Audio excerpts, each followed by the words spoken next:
So going back to that original question of how did cropping systems become so incredibly productive over the past 100 years, the answer is not exactly that G improved, E improved, and M improved, although that is all true to some extent, but really what's going on, what's powering this massive improvement in cropping system productivity is the interaction between the G, E, and M. All these factors are coming together and are not simply additive, but multiplicative.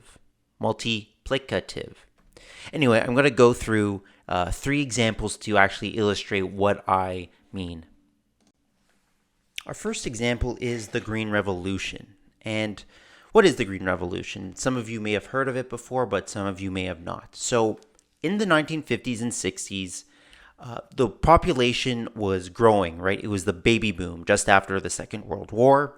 Population was growing and food production was not keeping up. And many people predicted that given population growth and the fact that food supply was not increasing, especially in developing countries, India, in the subcontinent, many parts of Latin America, many people predicted famine and mass starvation. I mean, the trend was clear: higher population growth, just not enough food. The Green Revolution was essentially an umbrella term for when a suite of different agricultural technologies were adopted en masse by farmers throughout the developing world. And these technologies, once adopted, doubled or tripled yields in subsistence farmers, specifically farmers who grew rice or wheat or staple crops. And this Green Revolution, throughout the 50s and 60s, this massive increase in agricultural productivity averted the catastrophe that many people predicted. Okay, and so we call that the Green Revolution because we didn't see, mass famines or starvations. All right, so here you're seeing a photo of Norman Borlaug, who is somewhat of a figurehead of the Green Revolution. Of course, many people were involved in this, in what we call the Green Revolution, but he's somewhat of a figurehead. He was an American wheat breeder. He worked in Mexico. Here he is in Mexico, very enthusiastically holding some wheat. These are presumably really exciting wheat varieties. He did things like he introduced rust resistance into certain wheat varieties so they were resistant to fungal diseases, for example. And he also developed dwarfing or semi-dwarf wheat varieties. These are wheat varieties that were much shorter than wheat varieties that were common at the time, much shorter, much smaller. And you might think, well, why would anyone want to grow a smaller variety of wheat? I mean, who cares about how tall that wheat crop is? Shorter varieties of wheat and rice have 2 distinct advantages over taller varieties of these crops. The first is that they're much less susceptible to lodging, and lodging is a phenomenon where the crop, instead of standing up straight like we want it to, falls on its side. It falls flat on the ground. Essentially, the crop grew too tall and then a gust of wind blew it over, and it stays on the ground. It's much more difficult to harvest when it's lodged, and yields are reduced, sometimes up to 30% yield reduction in a wheat or rice crop that lodges. So lodging is bad, and shorter varieties are less susceptible to lodging. Number 2, shorter varieties of wheat and rice can accept higher amounts of nitrogen fertilizer, and they can take that nitrogen fertilizer, and instead of using it to get taller, instead of just growing taller, they will use that nitrogen fertilizer to increase their grain yields. Okay, so in terms of responsiveness to nitrogen fertilizer, shorter varieties are much more responsive. They're going to have much higher yields compared to taller varieties when nitrogen fertilizer is applied. They just use that nitrogen more efficiently. They convert it into grain yield. So the Green Revolution is a result of a G by M interaction. We can think about it in this way. Farmers in the developing world, or at least in many parts of the developing world, adopted those improved varieties, those semi-dwarf varieties of wheat and rice that were more resistant to lodging and could tolerate higher nitrogen application rates, convert that nitrogen more efficiently to yield. And number 2, the management change that occurred was that farmers actually applied more nitrogen fertilizer to those higher yielding varieties. That might seem trivial or obvious in retrospect, but from the perspective of a subsistence farmer, that's a huge investment. A couple of bags of fertilizer is a major risk for any farmer, but especially one who, has very, very low, if any, income, is living almost hand to mouth. So the Green Revolution was due to the interaction between improved G and improved M, not just one of these factors alone. And this is a graph that you see that perfectly explains this interaction with some real data from, the Green Revolution. Okay, so on the x-axis, we have nitrogen fertilizer rate from 0 to 200 kilograms of nitrogen per hectare. And on the y-axis, we have grain yield. This is of different wheat varieties. We have 3 wheat varieties. I'll only focus on 2 here. We have the older wheat variety, pre-Green Revolution, in a triangle. And then we have the newer dwarf wheat varieties in the square. And so this kind of graph we call a yield response graph because it's showing the response of yield to different rates of nitrogen fertilizer.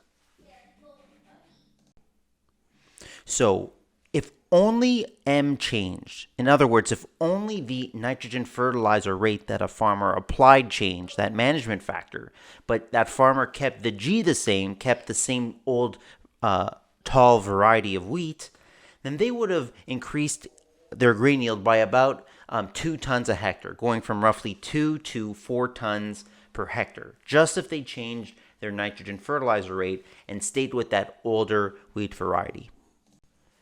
So if a farmer kept their M or management the same, right, they applied a very low rate of nitrogen fertilizer, let's just say 0 or 40 kilograms of N per hectare, and all they did was change that G component. They just grew the newer varieties of wheat.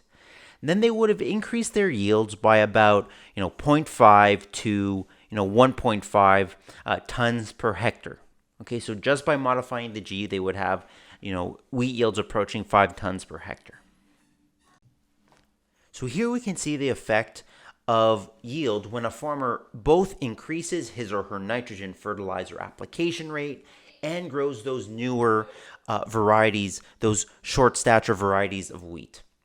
Okay, we have a multiplicative increase in grain yield. Okay, it's more than the sum of its parts. If we just, if a farmer just grows those new varieties of wheat, then they can increase their yield by about half a ton. If they just increase their nitrogen fertilizer rate, growing those same older varieties, they can increase their yields by about 2 tons per hectare. But by doing both at the same time, we have a much larger increase in grain yield, effectively doubling what was previously achieved.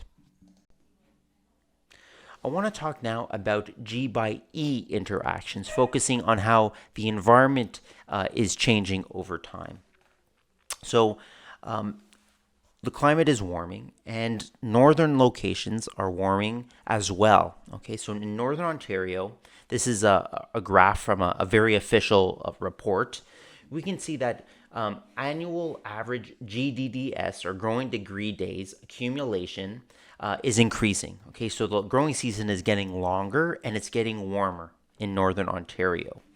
And what that means is that farmers in these regions can take advantage, if they so choose, and plant crop varieties that previously could not be grown because the growing season wasn't long enough or warm enough. And indeed, if we look at the data, that is what northern Ontario farmers are doing. They're growing more crops that previously could not be grown in the area. Okay, specifically looking at corn and soybean, grain corn and soybean acres in northern Ontario doubled or more between 2006 and 2011. And then between 2011 and 2016, for example, soybean acres doubled again. Okay, so there's still not a huge amount of acreage of these crops in northern Ontario, but the growth in the acreage of these crops, massive growth, is due to changing environment, a warmer environment, and also improved genetics. These are short-season grain, corn, and soybean varieties that can mature in a relatively short period of time and therefore can reach maturity given the growing season in northern Ontario. And so we have a G by E interaction that is driving this change in northern Ontario cropping systems towards corn and soybean. So the next G by M interaction example I want to talk about is the simplification of crop rotations, and the increased prevalence of continuous corn, growing corn year after year on the same piece of land, the increased prevalence of that throughout, the northern corn belt, including Ontario. So first off, crop rotation, rotating, for example, a cereal with a legume in alternating years, that practice was discovered independently on every single inhabited continent. Okay, so prehistoric farmers understood the good agronomy of crop rotation. The increased prevalence of corn on corn is partially due to economics. But livestock farmers, hog farmers in Ontario, corn is the large part of the ration here, and so they'll grow that crop.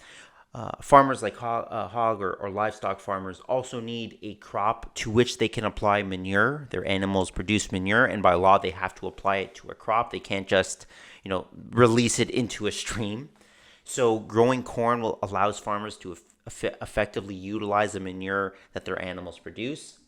But technology adoption has a lot to do with the increased prevalence of continuous corn. Now, corn rootworm is one of several insect pests that attack Ontario corn crops. What's unique about corn rootworm is that it requires at least 2 consecutive years of corn to complete its life cycle on the same field. And so traditionally, an effective way to combat corn rootworm populations is to rotate out of corn. So to grow corn one year and then a different crop, a non-host crop, the next. So we're going to talk more about crop rotation later in one of my lectures. But crop rotation is a typical way that farmers deal with corn rootworm. Now, this is the life cycle of corn rootworm. And the important thing to note here is that they require continuous corn to actually complete their life cycle in the same corn field. All right. If you have a crop rotation with a non-host crop, something like soybeans or canola, which corn rootworm does not feed on, what you're going to have is a break in that pest life cycle. Okay, because the larvae of the corn rootworm are going to hatch in May, expecting all these corn roots to munch on. But because a farmer's rotating their crops, those larvae are going to emerge in May and have nothing to eat and die. And so a farmer can then grow, corn the next season, and there's not going to be very much rootworm pressure. Now, you may have heard of Bt corn. This is a genetically modified or genetically engineered corn that contains the Bt protein. It produces a protein that's toxic to corn rootworm. And so all of a sudden, with the advent and commercialization of Bt corn, genetically modified corn, a farmer can grow continuous corn year after year and not have the rootworm pressure that they would have experienced otherwise. Okay, so the introduction and commercialization of the Bt trait changed or made it much easier, much more economic to grow corn continuously because you would not face that rootworm pressure. Just recently in Canada, in the past couple of years, farmers and entomologists have found that certain populations of insect pests like European corn borer and rootworm are actually resistant to Bt genetically modified corn. So the Bt traits are no longer providing protection against these pests. And so I would expect that continuous corn is going to become a more risky proposition for North American farmers.